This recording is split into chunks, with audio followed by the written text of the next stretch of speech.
Bonjour à tous et bienvenue sur la chaîne La Bouquinade. Aujourd'hui j'ai décidé de vous proposer mon propre challenge. Le challenge du young adulte qui se déroulera du 1er juin au 30 juin. Je suis un petit peu stressée de vous proposer ça. C'est la première fois que j'organise un challenge. C'est la première fois que j'ose lancer ce genre de choses. Je suis pas hyper à l'aise dans le sens où j'ai peur qu'il y ait personne. Donc c'est pour ça que je vous en ai parlé en story un petit peu avant. Je sais qu'il y a quelques intéressés. Mais comme à chaque fois qu'on propose quelque chose, on se demande toujours si on va nous suivre en fait dans ça. Donc j'espère qu'il y en aura quelques-uns qui seront contents de ce challenge, que je vous propose ça. J'ai mis pas mal de temps à me décider à le faire et encore aujourd'hui, peut-être hier soir, je pensais encore ne pas le faire parce qu'il en existe énormément. On a le challenge de la fantasy, on a le challenge de Nina Quill, il y a les challenges traditionnels qu'on trouve en automne, en hiver. Il y en a aussi un que Mélanie a fait, le Hot Summer Challenge en été. Enfin bref, il y a pas mal de challenges et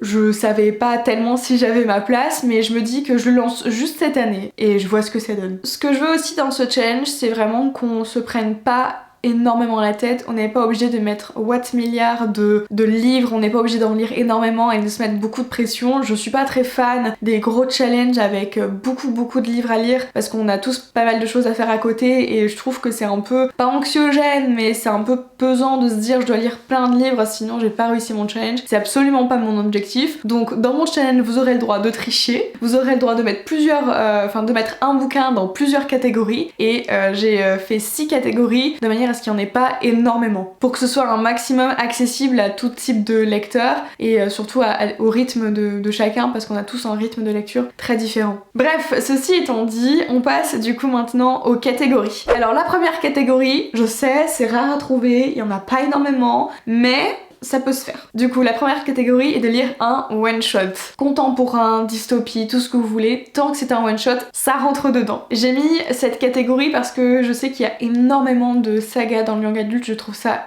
tellement abusé le nombre de sagas qu'il y a et je trouve qu'on démarre tous plein de sagas en même temps et on les finit très tard par rapport au nombre de sagas qu'on finit. Enfin bref, la balance est absolument pas équilibrée. En deuxième catégorie, du coup, c'est une relique de sa palle parce que j'ai cru comprendre quand j'ai fait mes premiers lives là ces derniers temps que on est nombreux à avoir une palle énorme. Alors déjà, moi d'environ 70 bouquins, je trouve ça très gros, mais on m'avait dit que certains sont à 200, 300. C'est beaucoup. Donc le but c'est de sortir un des livres qui date le plus dans votre pile à lire, donc pas forcément le plus vieux, qui date vraiment et qui prend la poussière et que la poussière est vraiment en train de s'accumuler dessus si vous n'avez pas un petit peu dépoussiéré tout ça. Vous lui faites plaisir, vous le prenez et il sera extrêmement heureux d'être lu, je pense. Le troisième, c'est de lire un livre avec des secrets et des complots. Ça, j'avoue que c'est un peu mon péché mignon dans la littérature en termes général. J'adore les petits complots, les secrets, que ce soit au niveau de la politique, que ce soit dans le couple, que ce soit au niveau amical. Enfin bref, il y a un enjeu et donc il y a des petits stratagèmes et tout. J'aime énormément ça, je trouve que ça donne une autre dimension à l'histoire que quand c'est tout plat. J'aime pas quand c'est tout plat en fait. Dans cette catégorie, donc on peut mettre tout type de complot, tout type de trahison, meurtre. Pourquoi il y a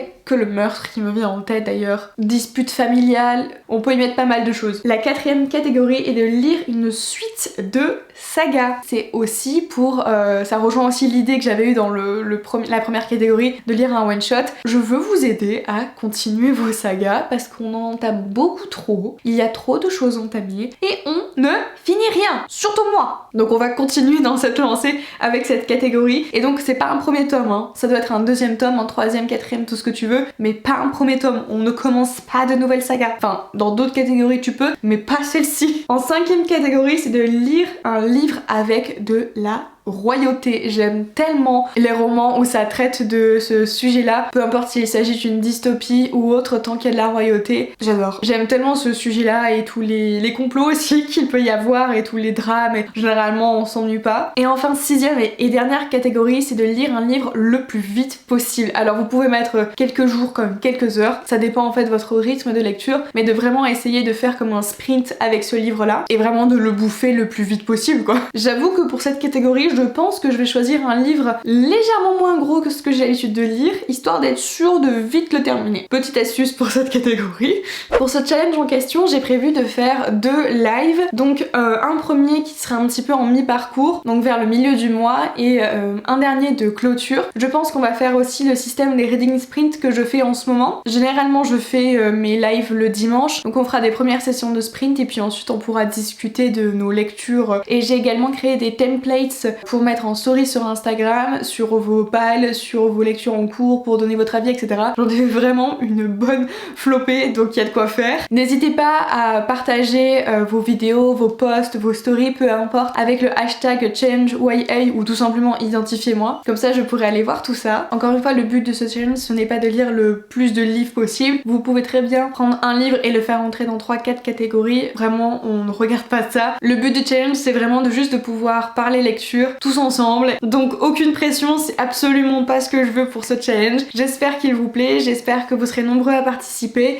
Et puis moi, je vous retrouve dans une prochaine vidéo qui sera ma pile à lire pour ce challenge. Sur ce, je vous souhaite de belles lectures et on se retrouve dans une prochaine vidéo. Bye!